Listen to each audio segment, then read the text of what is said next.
for breakfast up here. 8:30 a.m. kickoff. 8:30 a.m. kickoff, which I believe means our local coverage begins at 4 a.m. So let's feed people. So we asked people, what should we be eating? And we got a lot of great suggestions. People are telling us what we should be serving for breakfast up here. They say wine and cheese. Oh, I like wine. Gotta have cafe au lait, mimosas and crepes. The only way you can do it.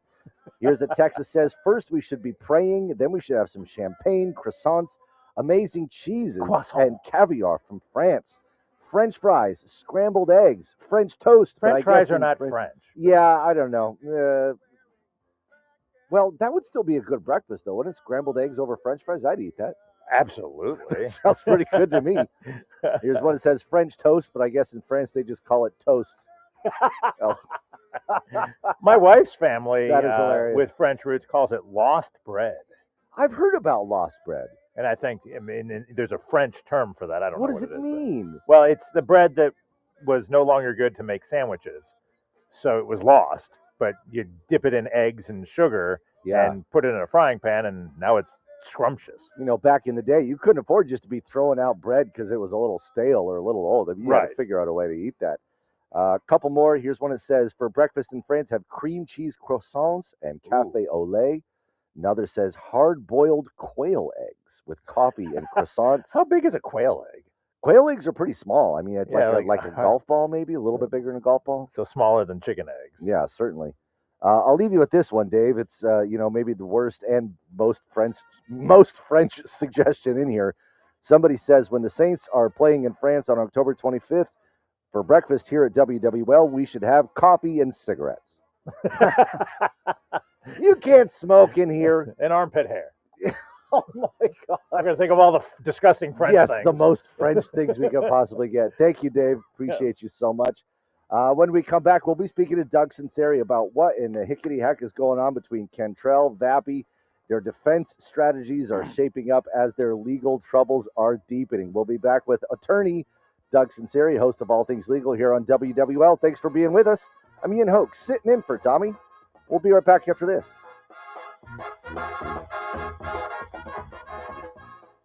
Let's go. Inside Black and Gold. During the period of Dennis Allen's tenure, there was no chance of anybody getting Wally pipped because you didn't have anyone good enough to Wally pip anybody. To supplant DeMario Davis, to supplant whoever.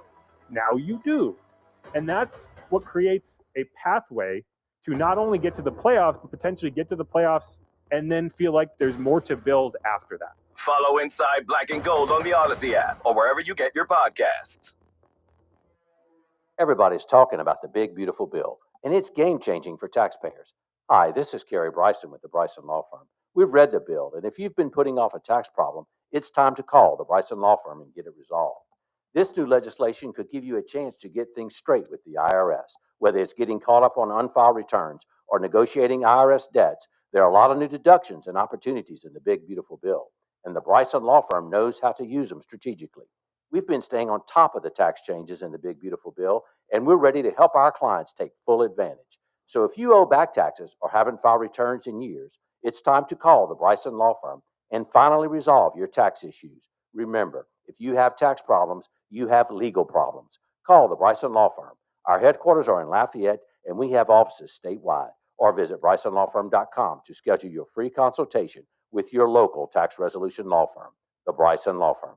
LSB filing number LA2519079. Bonvenue Bank's new Capital Region President, Mr. Randy Vicknair. To say that I'm excited to now be with Bonvenue Bank would be an understatement, because Bonvenue is a bank truly built by Louisiana people for Louisiana people. That's why everyone on my Capital Region team is from right here, just like me. We're rapidly growing throughout South Louisiana, because this is not only a great place to do business, it's a great place to live and raise a family.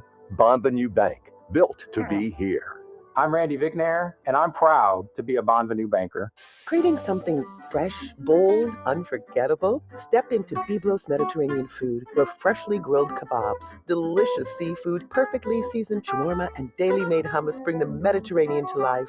Unwind the Biblos way and enjoy happy hour specials every weekday, extended into the night, Tuesday through Thursday. With 3 locations, flavor is always nearby. Metairie Road, Veterans in Metairie, and at Elmwood with fresh made-to-order pita and one of the largest bourbon selections in town. Biblos Mediterranean Food. Eat fresh. Sip bold. In a world in need of a hero, one man rises to the challenge in style. He is. Just driving the kids to soccer practice.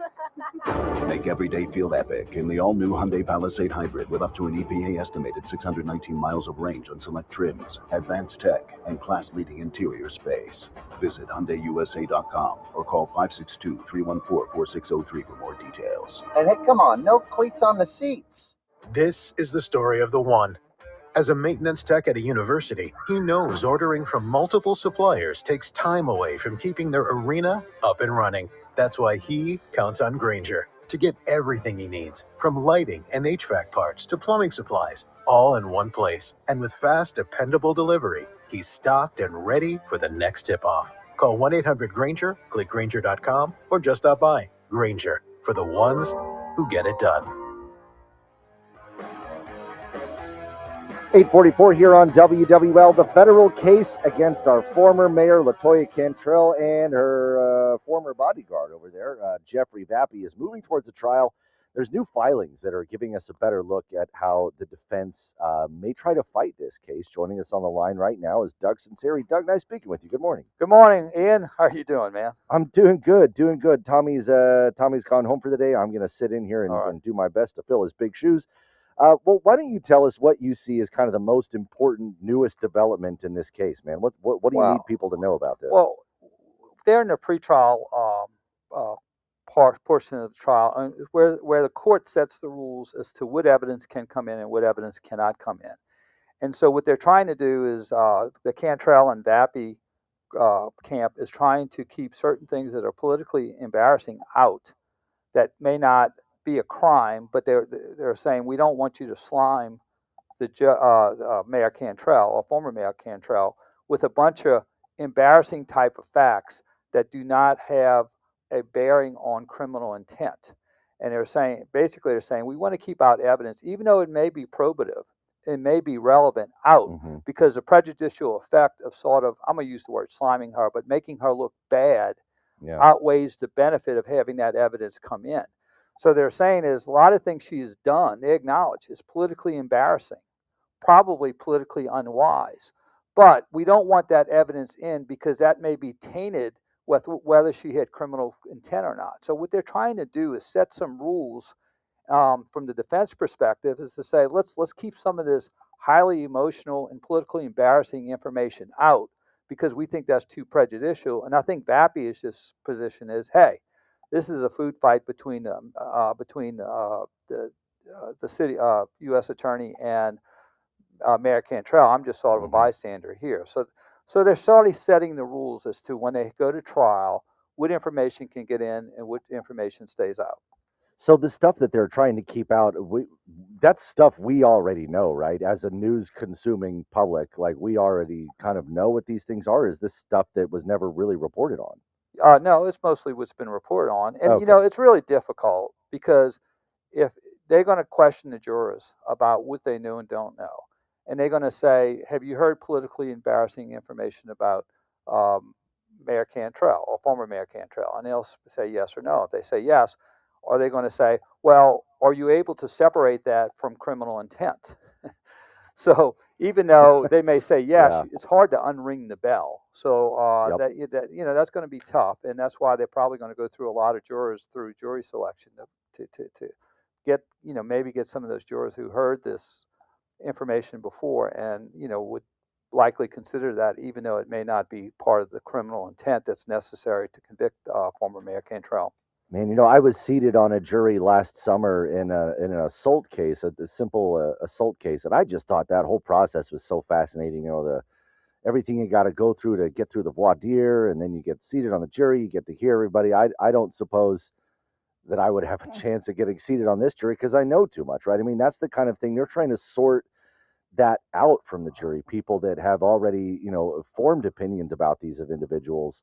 Or paid too close attention to the news. Isn't that the sort of jury that you wouldn't want in there? Well, I think from the defense perspective, you'd want low information people in there. Yeah. People who are like sort of just not engaged, and maybe a lot of this information they're trying to keep out they didn't know about before.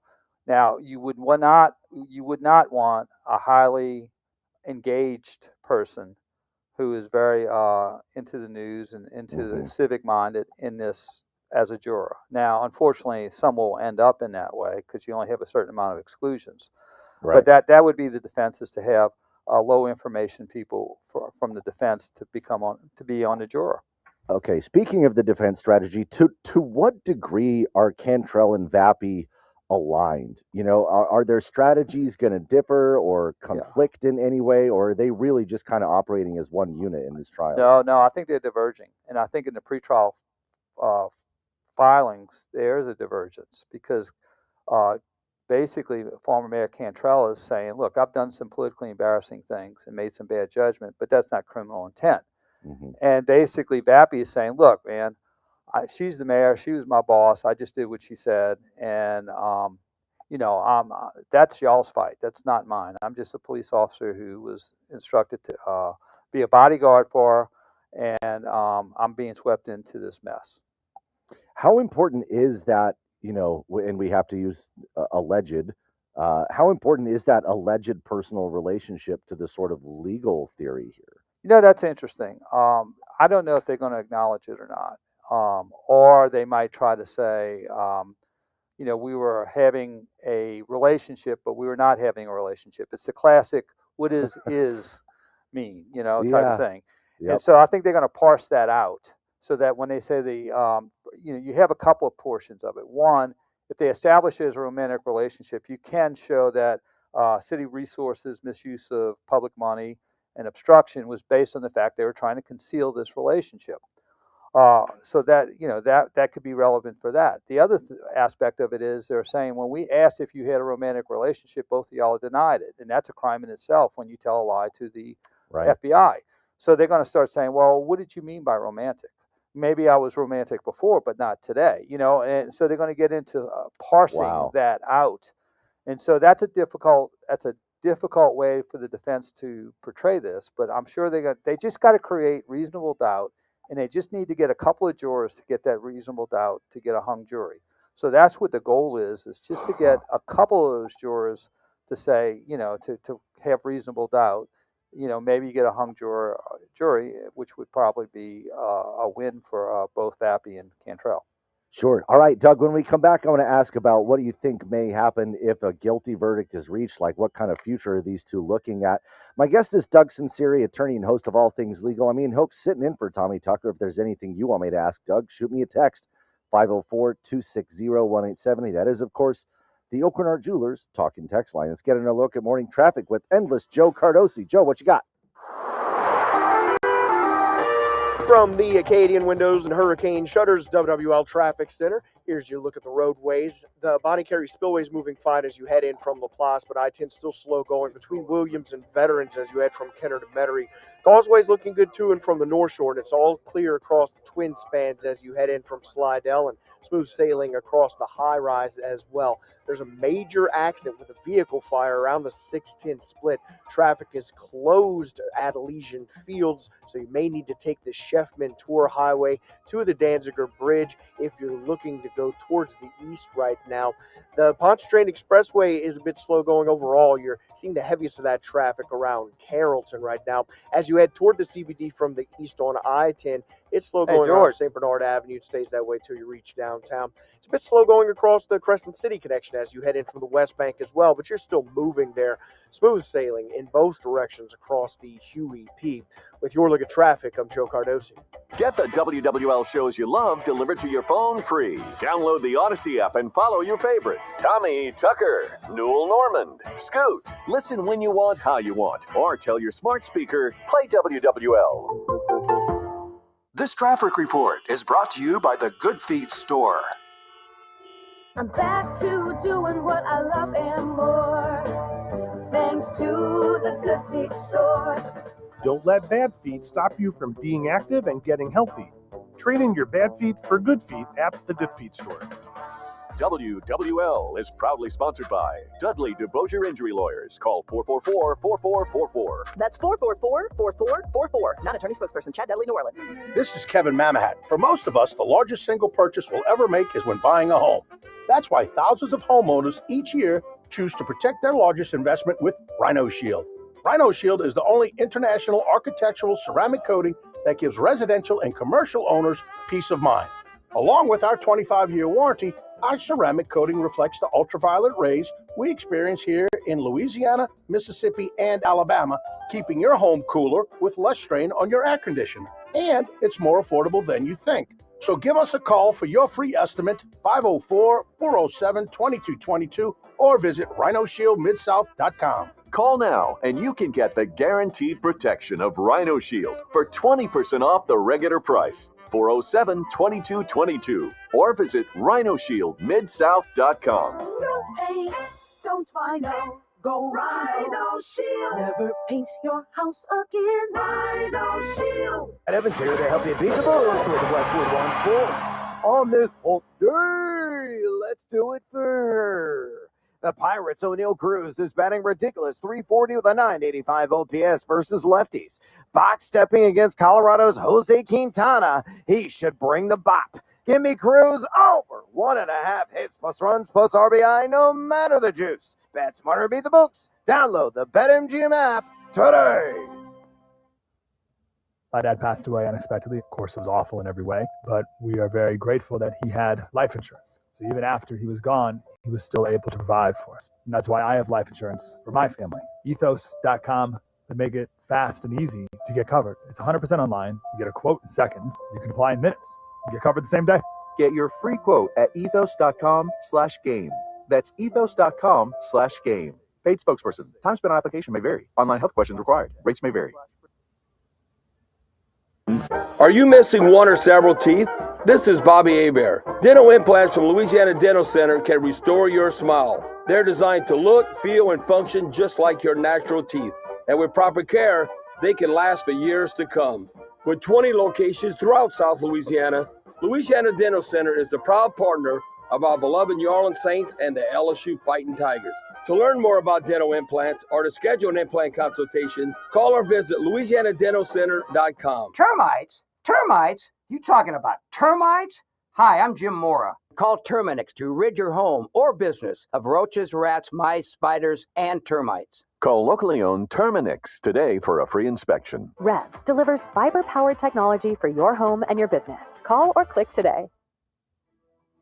8:55 here on WWL. Take just a brief moment to wish Diane Newman a happy birthday. She's not working today. She's got the day off, a rare occasion for her. She's spending some time with family. Di, I swear to God, if you're listening right now, I'm going to be so mad at you. Take the day off, hon. But joining us on the line right now is attorney and host of All Things Legal, Doug Sunseri. Doug, we've been talking about the latest developments in the Mayor Latoya Cantrell, Jeffrey Vappy federal trial. The specific charges that they are facing, let's just, in a fanciful moment of imagination, say that they're found guilty on all counts. If we look into your crystal ball, what does that mean for them? What happens after that? I think what they were offered is they would probably offer a plea deal, basically, which would probably be home confinement and a lot shorter sentence. But this U.S. attorney says, look, if you're going to make us take a trial, and we convict you, we're probably going to throw the book at you. And that's part of inducing a plea deal, is to get a lesser sentence and get some leniency. But if you're not going to do that, and you're going to go through an entire trial, you could probably have a sentence that is maybe a little less than Ray Nagin's sentence, maybe, and so that would be a good comparable, probably a little less. But it's a big risk, and I know, talking with Robert Jenkins, Ray Nagin's attorney, who's now deceased, he had indicated that, look, if Mayor Nagin would have took the plea, he would have been out in a year or two, and possibly just home confinement. So it's a big risk, and the mayor and the legal team has decided to say they think they can beat the rap, but it's if they lose, they're going to send her away for a little while. What should we be watching for next, rather, before this October trial date? Like, what is there to look forward to? I think the biggest thing is to figure out what the judge is going to let in and keep out. If a lot of this emotionally charged information that is politically embarrassing, whether she's going to allow the jury to hear it or not. And I think that would be very significant because, even though, if you get to hear that in the course of the trial, it is going to sort of taint, I don't want to say taint, but be in your decision making, whether in determining whether she has criminal intent or not. So I think it would be a bad omen for her if a lot of the information that the defense is seeking to keep out, is let in. I think it's going to make it tougher on her. How hard is it for the prosecution to prove that corrupt criminal intent in a case like this? It is. All you need is a It's a couple high of bar, jurors. It's a high bar, and you need a couple of jurors to believe you. You don't need all. You don't need all the jurors. You just need a couple of them. And so it is tough beyond a reasonable doubt. And if you could sort of make some ambiguity as to the interpretation or application of the law, or as to whether there was a gray area where she thought that she was acting within her confines and she wasn't breaking the law, or she didn't have intent, which is very difficult, she might beat the rap. Doug Sunseri, thank you so much for your time. You're working your way. We'll hear you on Sunday morning at 8 a.m. here. All right, Ian, doing a great job, and happy birthday, Di. Happy birthday, Di. Please, I hope you're not listening. Please, if you're taking the day off, actually take the day off. Diane loves her job. We really have to try to keep her away from it when she's not working. Thanks again, Doug. Okay, thanks. Hey,